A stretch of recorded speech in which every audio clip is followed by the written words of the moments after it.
விஜய் ரசிகர்கள் வந்து அண்ணாமலை இன்னும் அடிக்கவே ஆரம்பிக்கல. விஜய் ரசிகர்கள் அடிச்சா அண்ணாமலை வந்து தாங்குவாரான்னு எனக்கு தெரியும். இன்னும் சொல்ல போனா பல பேர் வந்து பலரையும் அடிச்சுக்கிட்டு இருக்காங்க. ஆனா விஜய் ரசிகர்களுடைய அடி இருக்குல்ல, அது வந்து யாராலையுமே தாங்க முடியாது. அதுதான் உண்மை. சமீபத்தில் விர்ச்சுவல் வாரியார் நேரடியா அண்ணாமலை ஊரை ஏமாத்துற மாதிரி சாட்டையை வச்சுட்டு அடிக்கிற மாதிரி அடிக்கிறது நான் சொல்லல. விர்ச்சுவல் வாரியார்.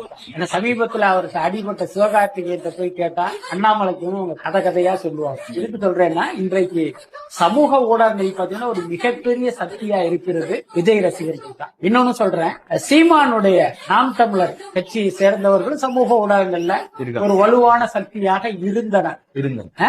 அவங்க வந்து பல பேரை வந்து அங்க போய் பயங்கரமா கலாச்சிக்கிட்டு அலப்பறை பண்ணிட்டு இருந்தாங்க.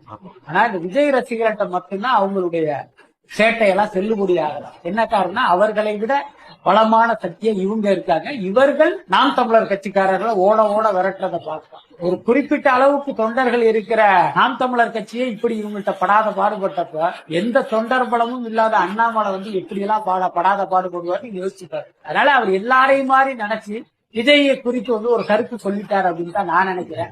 உண்மையிலே இப்ப நம்ம அவருக்கு வந்து ஒரு அறிவுரையாகவும் அல்லது ஒரு சவாலாகவும் சொல்லுவோம். விஜய் குறித்து நீங்க ஒரு கருத்து சொல்லிதான் பாருங்க.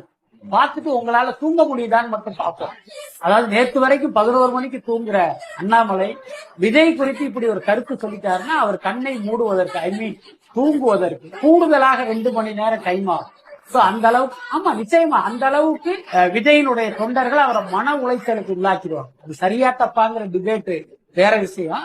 பட் அந்த அளவுக்கு வந்து இவங்க பவர்ஃபுல்லா இருக்காங்க. அந்த யதார்த்தத்தை நம்ம ஒத்துக்கணும். நாம ஒத்துக்க வேணாம், அண்ணாமலை ஒத்துக்கணும். பாருங்க, இந்த தடிக்கு விழுந்தா நீங்க ஒரு விஜய் ரசிகன் மேலதான் போய் விழ முடியும். அதுதான் யதார்த்தம்.